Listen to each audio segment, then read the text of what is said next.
Hey guys, welcome back to my channel. Hope you're good. Just back from the gym, just did some mobility and some cardio.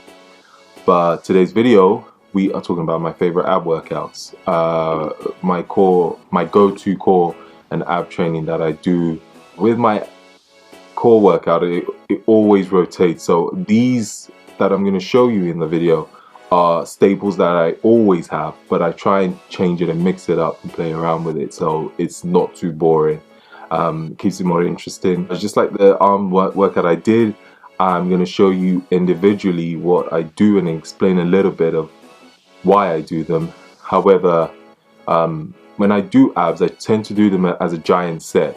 So I'll probably do about 3 sets and giant sets of each for about 12 to 15 reps or 12 reps. You want to keep it simple. It's just to keep the intensity on training my abs.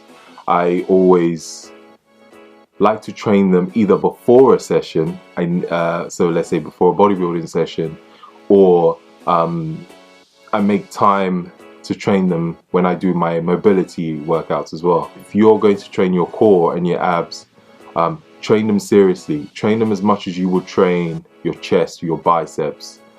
Put as much intensity into training your core as you do training every other body part. So prioritize them. Having a strong core, not just having abs, visible abs, but a strong core, which is all around the stomach, helps with overhead pressing, it helps with squats, helps with deadlifts. A lot of Olympic movements, we need a strong core. So let's get to the video and I'll explain to you my favorite workouts.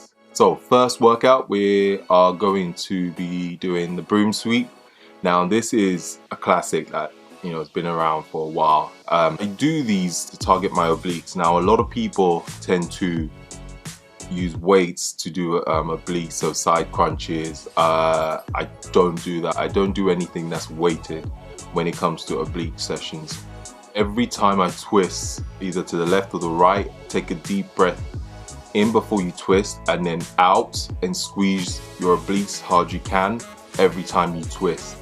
So making sure that you're not just going through the motions, you are actually contracting the muscle, especially your obliques, every time you twist to the left or to the right.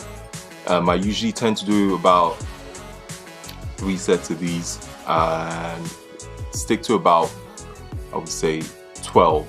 So alternating each side. The hanging leg raises is a pretty difficult one for a lot of people, but if you can get this right, it's great for developing your core. So keeping your legs straight, taking a deep breath in before you go up, before you take your legs up, and deep breath out. Now I like to take my legs all the way up, almost towards the bar. I can really work my core a lot more by taking my legs all the way up. Try not to swing too much. That's another rule. Too many people swing a lot on this workout, so try and keep it nice and controlled. Contract your lats because that would help you stay up.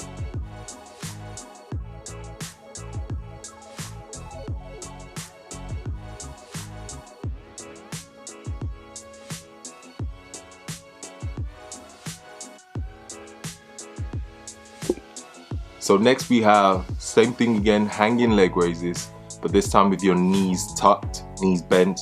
Now this is slightly easier, a slightly easier version. Again, keeping it nice and controlled. Focus on your breathing. Out when you go up, in when you come down. Simple. Now a great alternative to these two, if you can't hang off the bar, is doing them on the mat to start. So same thing, straight leg raises and knees bent leg raises. Those can be done on the mat if you struggle with hanging off a bar. You have the barbell rollout. It is very similar to a stability ball rollout on your knees and the ab wheel rollout, but I like to use the barbell. So when you roll the bar all the way out, take a deep breath out, and when you roll the bar in, take a deep breath in. Now try and keep the eccentric phase, so when you roll out the bar, slow it down. Again, 2 to 3 seconds tempo. Nice and slow when you roll it out, and then in as quick as you can. So out nice and slow. With the rollouts, it really works your core, really targets your core. If you haven't done these before, try it. It is brutal. I would even sometimes take the tempo to a 5-second tempo when I'm going all the way down.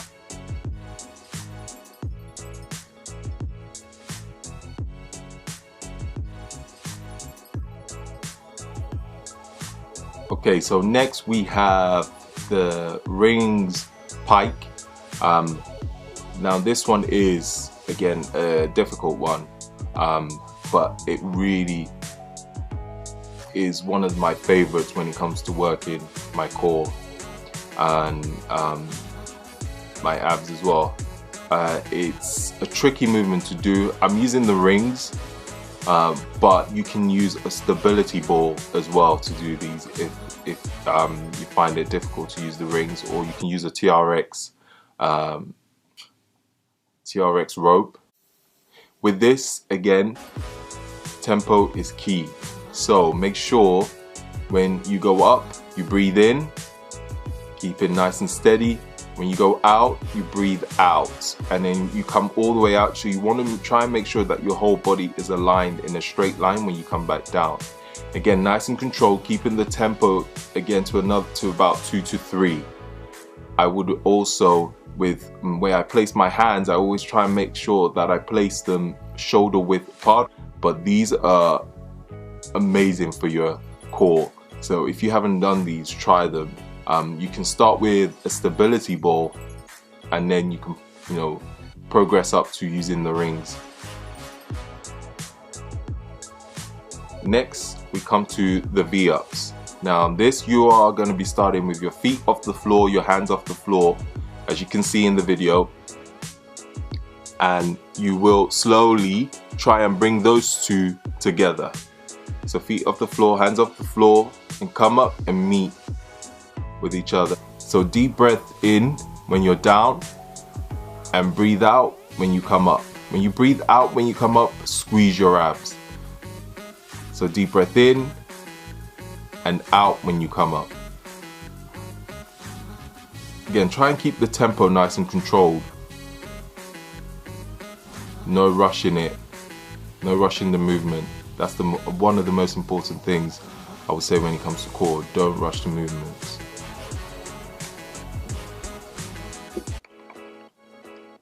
So the next one is a strange one. I actually don't know the name for it, so I just call it the V-up seesaw. This one, again, you start with, if you notice how I started in the beginning, crunched up almost into a ball, and then you open up and out into the V-up position as you saw before. So feet off the floor, hands behind you off the floor as well, and you almost do you're almost going to be rocking back and forth without touching the floor, without your legs, feet touching the floor, and your hands. So you're just in a rocking position. As you can see, my abs are continuously contracted throughout the movement. So you're almost trying to stay on your glutes and your lower back as you rock back and forth. Again, this one you have to be careful. It is quite difficult to get right. It's one that I'm actually still learning to really get right. But again, I dare you to do these and your abs will be sore, insanely sore. And these are great also for your lower back. So again, 12 to 15 reps. Try and keep it nice and controlled. Don't rush it. It's not a race.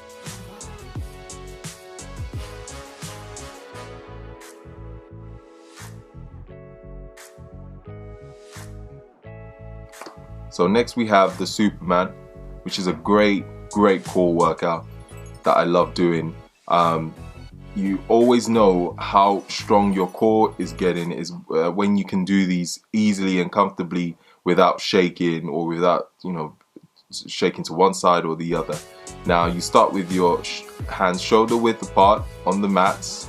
I like to point my hands out slightly also on the floor, and then my feet again slightly wider than my hips.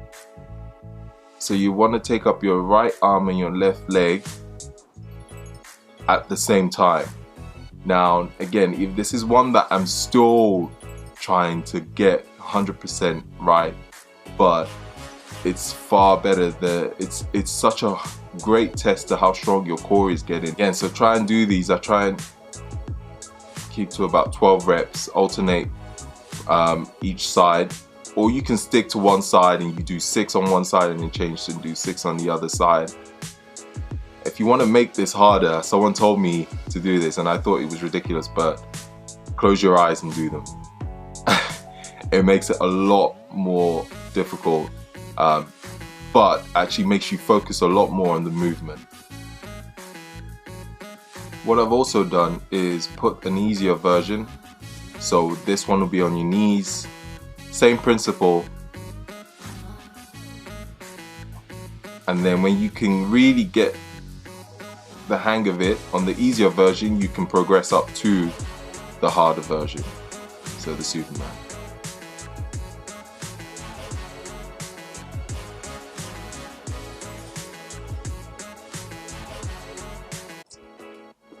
And next we have the ball slams. Now this one is another weird one that a lot of people don't think about doing, but it is another great core workout. Now you're not just slamming the ball without any thought, so there's a point to this workout. So before you slam the ball, when you take the ball up, take a deep breath in, and when you slam the ball down, you want to crunch down with your abs and then slam the ball. You should be crunching in before you slam that ball down. Your arms will be doing some work, but you're focusing on your core on this one. You can also do, if you can't slam the ball on the floor in your gym, get one of those boxes where you can jump, those plyo boxes, and slam the ball on that. It's the same effect. But yeah, and again, another 12 to 15 reps in these 3 sets. Really use your core when you slam the ball on the floor. Breathing is key again with this one. Take a deep breath in when you take your arms over your head. Breathe out and you slam the ball down onto the floor.